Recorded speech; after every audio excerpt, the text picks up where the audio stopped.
Born in 1981, in the wonderful state of Michigan, Ypsilanti, small town next to Ann Arbor. But I do remember bits and pieces of when my older sister and my younger sister and I were placed in the foster care system in the state of Michigan, 1985.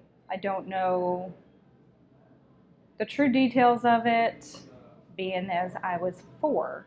I do know we were placed in the system due to parts of neglect and some abuse. Very first foster care home were actually the Warrens. Very nice couple. Don't know all the details. I do know that we were not able to stay with the Warrens. From what I believe, he was moving out of state. So we were placed then in with, I believe, our family, as in aunts and uncles. That kind of spiraled from one house to another house to another house. One point, we went out of family into another couple's home that was not family. We called them Debbie and Doc. He was a chiropractor. Not sure what happened there, but we then went to, I believe, another aunt and uncle's from them. And then I believe we went back to them. And so I remember going back and forth between family and Doc and Arvin, or Doc and Debbie's. I remember a lot of back and forth between family. I remember my older sister, Elizabeth. She's 5 years older than I am. Her birthday is June 1st and mine is May 31st. So granted, I'm pretty sure she was not thrilled to have a sibling just about on her birthday. And then 3 years down the line, we had, our birth mother had my younger sister. When I think about the theme survivor that you're going with, I never thought of myself as a survivor. But talking to my older sister and talking to some friends, my sister, me, and my younger sister, we are survivors. We went through a lot. My older sister, she didn't get a childhood. She raised us. 5 years difference, and she took care of her little sisters because nobody else did. I don't think we would have made it through without her. She, in a sense, is one of my heroes.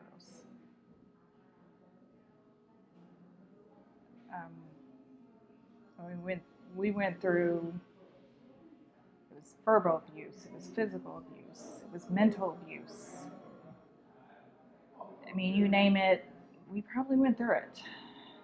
We were locked in closets, attics.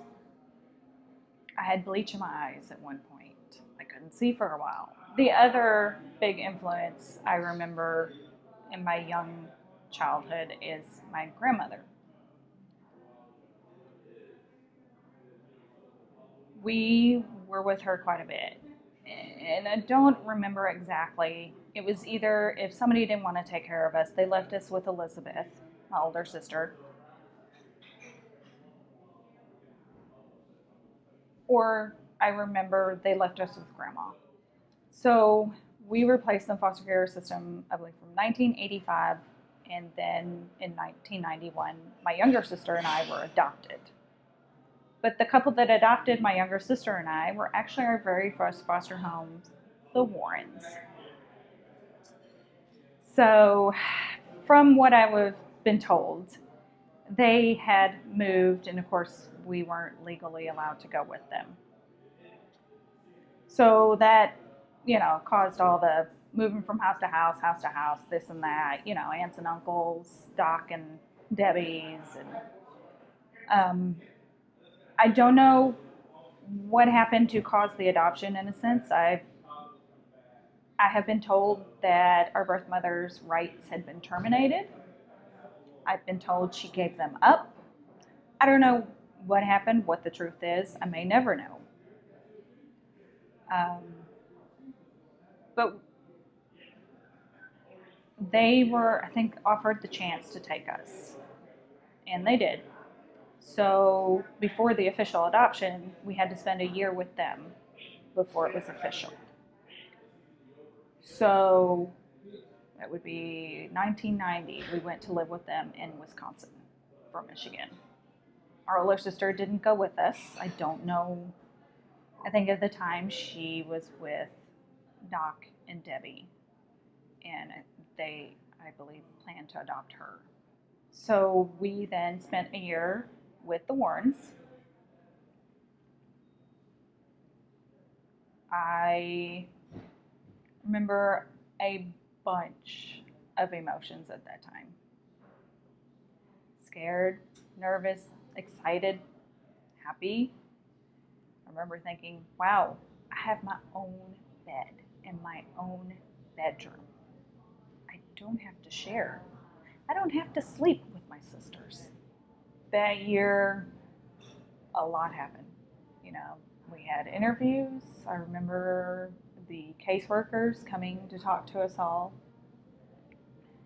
I remember the house, just just how I thought it was gigantic. This great big house. We lived in a cul-de-sac at the time with other kids. So fast forward a year, we're to the adoption. August 12th, 1991, we were back in the state of Michigan at the courthouse. I'm assuming it was family court. I don't know. I'm assuming. Um, I remember being in the court. Our caseworker, Greg Hill, um, he was our last caseworker, if I remember correctly. One of the better caseworkers. I hate to say that, but I don't think they were all good. And really, I think a lot of the caseworkers are overworked and just kind of get burnt out. But I do remember Greg Hill. And I remember at one point the judge asking us something like, do you want to live with the Warrens?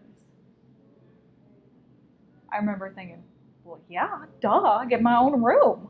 You know, I mean, I have my own toys. And what kid doesn't want that after sharing everything and not knowing possibly which house you're going to be in next?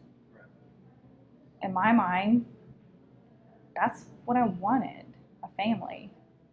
What I didn't realize at the time was my older sister wasn't coming with us. I don't know the logistics there. I know she, I think, was with Debbie and Doc.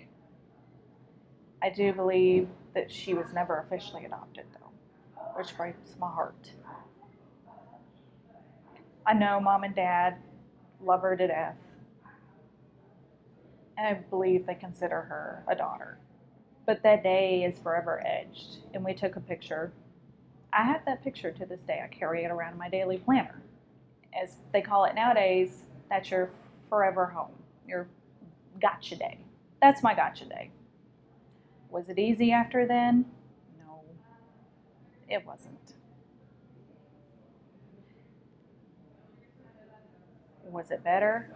100%. I do remember, we went back to Wisconsin, home. We stayed there for a couple years, but I remember Dad sitting us down at the table and telling us we were moving. We were moving to Arkansas. My mind had no clue what Arkansas was, honestly. Oh. But I do remember the moment that I asked them if we were going with them. No kid should have to wonder,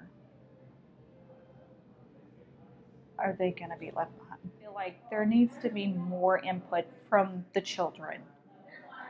It's their future. Um, I remember a lot of, as a child, sitting there, you don't say nothing. They discuss you, you have no right to say anything. I used to think of myself as I wasn't a survivor. Whatever, it was my childhood. That's what happened. But I am. My sister is. My younger sister is. We have two half brothers we didn't really grow up with. They're survivors. Granted, their childhood's different than ours. They had their dad. But they're survivors. all the children in the foster home. They're survivors. Well, I've been married 11 years. Love my husband, who works hard for his family. I have a little boy who's 9. He is autistic, high functioning. You'd look at him and wouldn't think otherwise. But I love to volunteer with the aspect of anything in foster care, adoption. I volunteered for a while with the call. I love my photography, and I took a graphic design and did some black and white photography, worked in a dark room, loved it. It was incredible. It's a lot of fun. I started off in film photography, worked for JCPenney's for a little bit, worked for Sears Portrait Studios for a little bit. A lot of fun.